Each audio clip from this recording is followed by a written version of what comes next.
Danny, Danny, Danny. It's hard to believe you're gone. I don't know why I thought you would always be with me. I thought we would always be together and we would do everything together.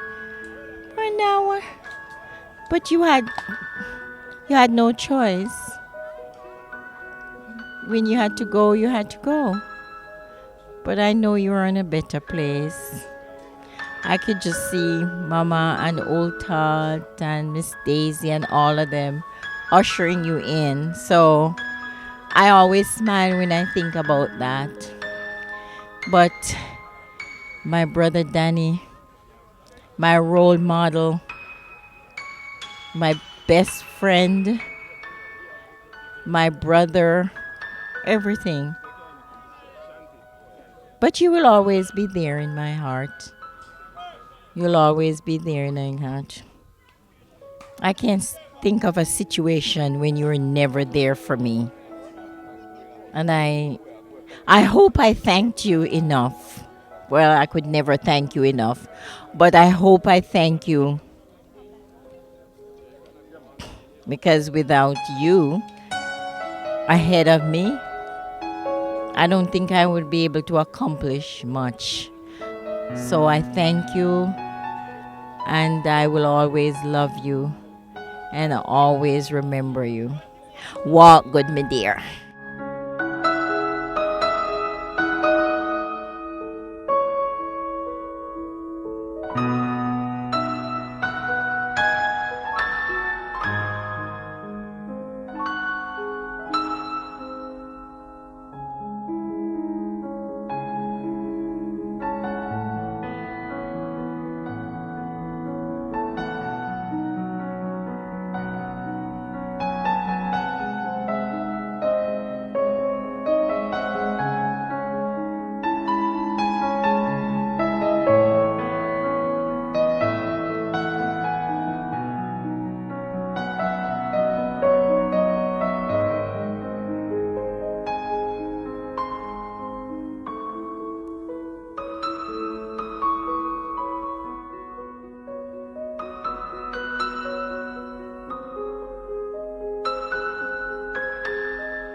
I'm Natika Petit Frere, and traveled all the way from California to be here, to be present, to be able to lay my grandfather to rest.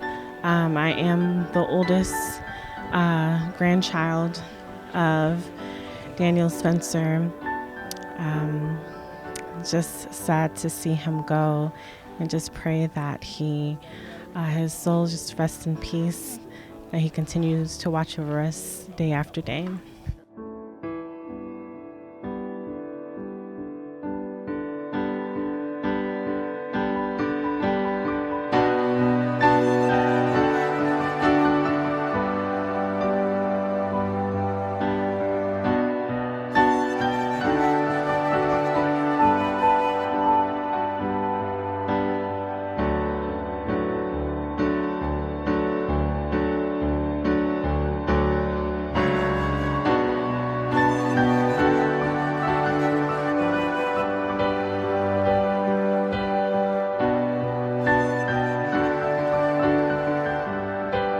Hey, I'm Donna Mary Lanton, and I am the oldest child for Daniel Spencer. My dad meant everything in this world to me. He is the love of my life, and my heart is extremely broken to know that I've lost the most important person in my life. This is Marant, Clarendon. This is where my dad was born and raised. To the hills on my right is Marant, where our grandparents were born and raised, and moved over here to Marant to raise 12 children. My dad was the youngest boy of the 12. And at 71, he has passed, and he has passed unexpectedly. I've never expected my dad to pass, but unfortunately for me and for my siblings, my other 5 siblings, this is what we must now endure. We are here at Marant, where we're going to lay his soul to rest. He's going to be at the at the feet of my granddad, Joseph Spencer, and his mother, Teresa Spencer, who passed away for some time now. For the last several weeks of my dad passing, he has talked nonstop about my granddad, Joseph Spencer, his dad. And here he is. We're going to bury him right here at the feet of my granddad. I'm not sure where to go from here. I'm not really sure where to go from here. My heart is broken, and I'm not really sure what the meaning of life is anymore. My dad was a fix-it person. He was the call anytime person who will take care of any situations, and now he's gone, and I'm not really sure how to move on from here. But I love him, and I wish that he knows that I love him, and he knows that he has been the love of my life, and I'll carry his memories in my heart forever. I love you, Daddy.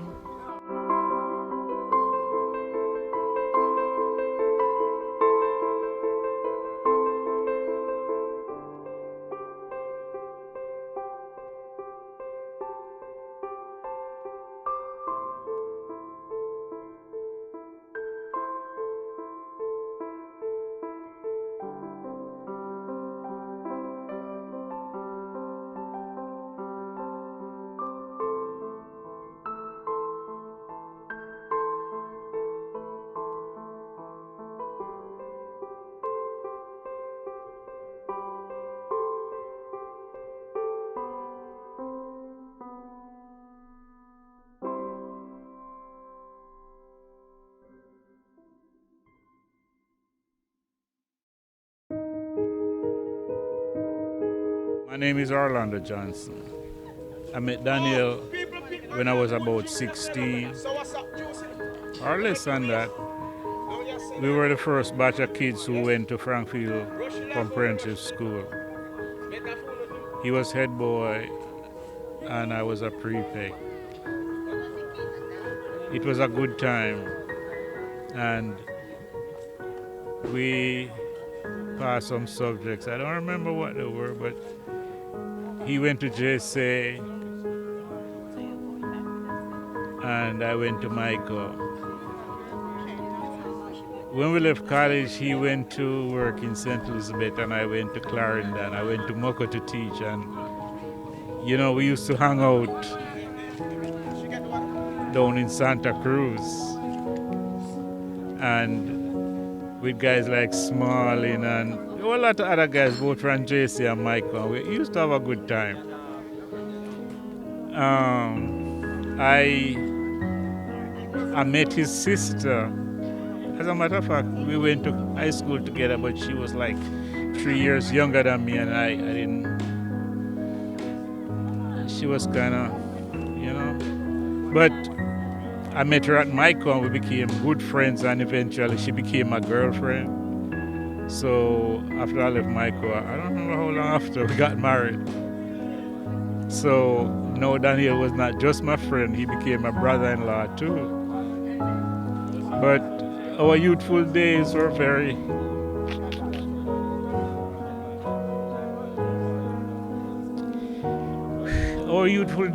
happy. He working in the extension service and I working as a teacher. I used to teach industrial arts. And I remember me and my wife bought some lands in Spalding, and he was with the extension service and he called some people from in those days you had Christian Area Lands Authority, and they went and cut terrace on the lands, and I can say it was such happy times, man. I was raising hogs, and he would send people from government to test them before we sell the pork, and it was like dropping off our kids at pick up with the grandchildren, with the grandparents, and then me and him and Peggy would go places, man. He had a VW and I had a Toyota pickup truck. And it's like holding the world in your hand, man. Everything was going our way in those days.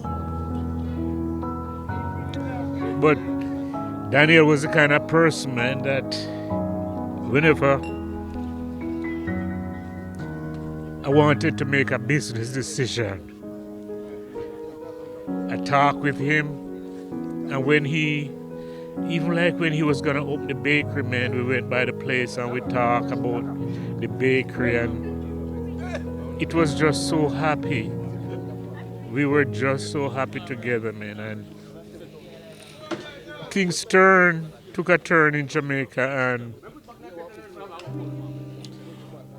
we were socialists, man. We fight hard and work hard to get Michael Manley in power because we believe in the socialism deal. But our country went sour, man, and I went abroad. But although I left Jamaica, it didn't change our friendship. And we live and learn, man. And a couple of months ago, Daniel got sick, man. And to make a long story short, man, he just deteriorated. All the tests we did, we visited him every week in St. Elizabeth. And one day he held my hand, man, and I was rubbing his head.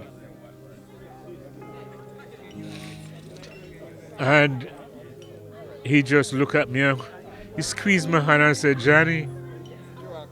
And I said, "Danny, it's going to be okay, man."